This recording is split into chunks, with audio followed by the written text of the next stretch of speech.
सारे सवालों का जवाब वहां से मिलेगा जब आप चीफ इलेक्शन कमिश्नर और इलेक्शन कमिश्नर एक्ट जो लेके आए हैं, जिसमें से सीजेआई को यानी चीफ जस्टिस ऑफ इंडिया को हटा दिए हैं, उनको वहां जोड़ें तब।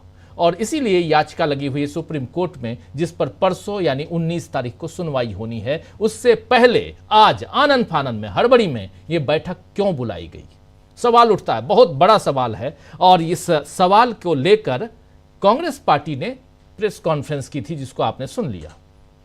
सुनील शुक्ला जी क्या कहेंगे? धन्यवाद राजीव जी। इलेक्शन कमीशन को लेकर के जो सवाल कांग्रेस पैदा कर रही है, उठा रही है, ये वाजिब सवाल है।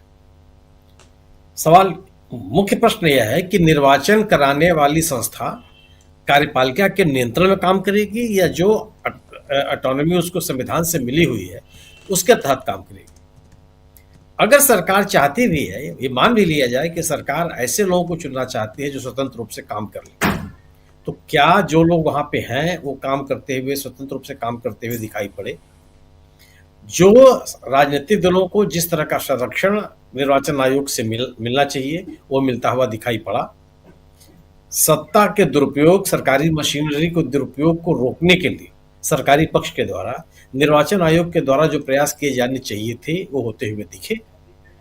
हाल के वर्षों में जो निर्वाचन हुआ है, निर्वाचन को लेकर के तरह तरह के आरोप लगते रहे, लेकिन जितने हाल के वर्षों में जो चुनाव हुए हैं, सर्वाधिक विवादास्पद चुनाव हुए। कोई ऐसा चुनाव नहीं हुआ जिसमें कोई ना कोई विवाद न पैदा हो गया, और ऐसा कोई विवाद नहीं था जिसका कोई आधार न हो, केवल आरोप लगाने के लिए आरोप लगे हों, ऐसा भी नहीं था।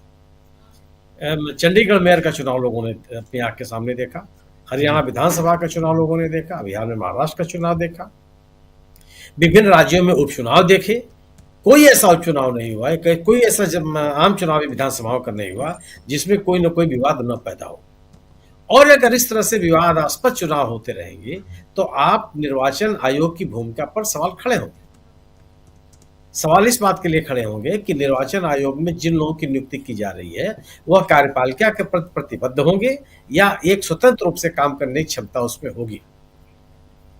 सर्वोच्च न्यायालय यही भी चाहता रहा।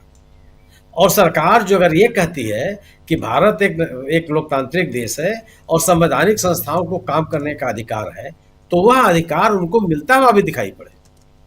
यह दिखाई पड़े कि सरकार संवैधानिक संस्थाओं के काम में कोई हस्तक्षेप नहीं करना चाहती। ज्ञानेश कुमार की जिसकी बात हो रही है कि मुख्य निर्वाचन आयुक्त बनाए जा सकते हैं, ठीक है, सरकार अगर चाहती है तो उनको बना दिया जाए। लेकिन प्रश्न यह है कि ज्ञानेश कुमार जी को लेकर के जो उनके निर्वाचन आयुक्त बनाए जाने पर भी तरह तरह के विवाद पैदा हुए थे, तरह तरह की आशंकाएं पैदा हुई थी। ये वही ज्ञानेश कुमार जी हैं जिनको तत्काल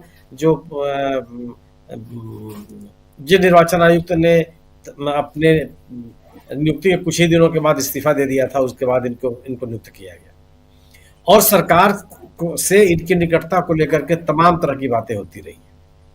एक ऐसा व्यक्ति जो सरकार से इतना निकट रहा हो, सरकार में नंबर 2 के व्यक्ति माने जाने वाला व्यक्ति, उसके साथ उनकी इतनी निकटता रही हो, स्वाभाविक सी बात है कि अगर आप उनको मुख्य निर्वाचन आयुक्त बनाएंगे तो संदेह पैदा होगा लोगों के मन में। जी। सरकार अगर ये बताना चाहती है कि वह न्यायपालिका या संवैधानिक संस्थाओं के कामकाज में हस्तक्षेप नहीं करना चाहती तो करती हुई दिखे तो। और अगर सरकार निश्चित रूप से सवाल इसलिए पैदा होता है कि निर्वाचन आयुक्तों की नियुक्ति में सर्वोच्च न्यायालय के मुख्य न्यायाधीश को हटाने संबंधी संशोधन जिस तत्परता के साथ सरकार ने पारित किए, उस तरह का कानून बनाया, उससे लगता है कि वह निर्वाचन आयोग को के ऊपर एक अपना नियंत्रण रखना चाहती है। वह ऐसे लोगों को निर्वाचन आयोग में रखना चाहती है जो सरकार के कामकाज पर किस तरह की आपत्ति न करे। अतीत में उन निर्वाचन आयुक्तों के खिलाफ जिन्होंने सरकार के सत्तारूढ़ दल के नेताओं को लेकर के अपने रिजर्वेशंस दिए, उन्होंने आपत्तियां दाखिल की, और जो रवैया सरकार ने अपनाया, इसलिए यह संदेह और गंभीर हो जाता है। कांग्रेस जो बात कह रही है, हो सकता है कि कानूनी रूप से गलत नहीं हो। सरकार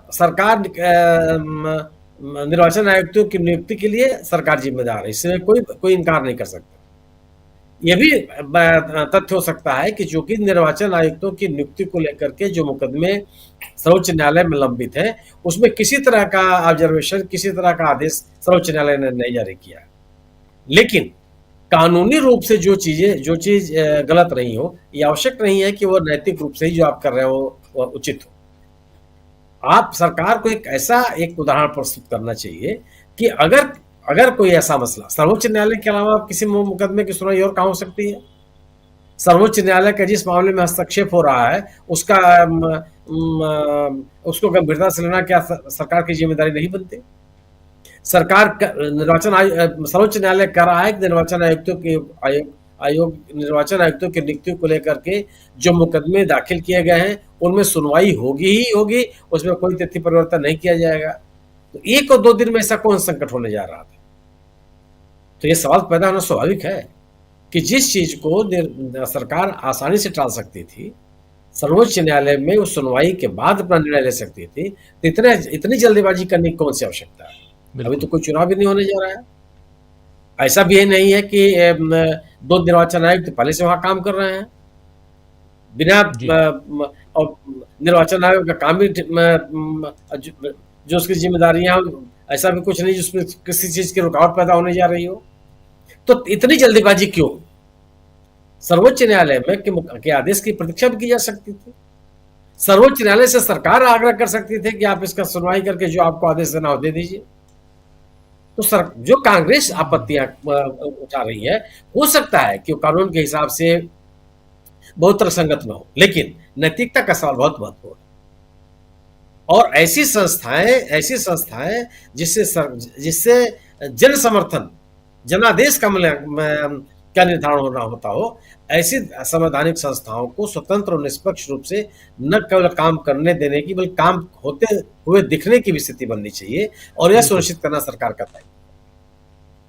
और अगर सरकार इस तरह से काम करती है तो निश्चित रूप से संदेह पैदा होगा कि सरकार निर्वाचन आयोग के ऊपर एक अपना नियंत्रण चाहती है, या ऐसा निर्वाचन आयोग चाहती है जो सरकार के ऊपर किसी तरह का लगाम लगाने का प्रयास भी न करे। एक प्रतिबद्ध निर्वाचन आयोग का गठन वो चाहती है। इस तरह की बनती हुई अवधारणा निश्चित रूप से लोकतांत्रिक मूल्यों के अनुकूल नहीं है, इससे लोकतंत्र मजबूत नहीं होता। जी बिल्कुल, आप सही कह रहे हैं, इससे लोकतंत्र मजबूत नहीं होगा। और सरकार से डिमांड है कि जब तक सुप्रीम कोर्ट इस पर फैसला न सुना दे तब तक आप मुख्य चुनाव आयुक्त की नियुक्ति मत कीजिए। क्या सरकार मानेगी ये बात? जरा आना चाहता हूं अमलेंदु उपाध्याय जी, आपके विचार भी आगे बढ़ेंगे इस मसले पे, जरा आपके विचार। देखिए राजीव जी, एक तो सरकार नहीं मानेगी किसी भी हाल में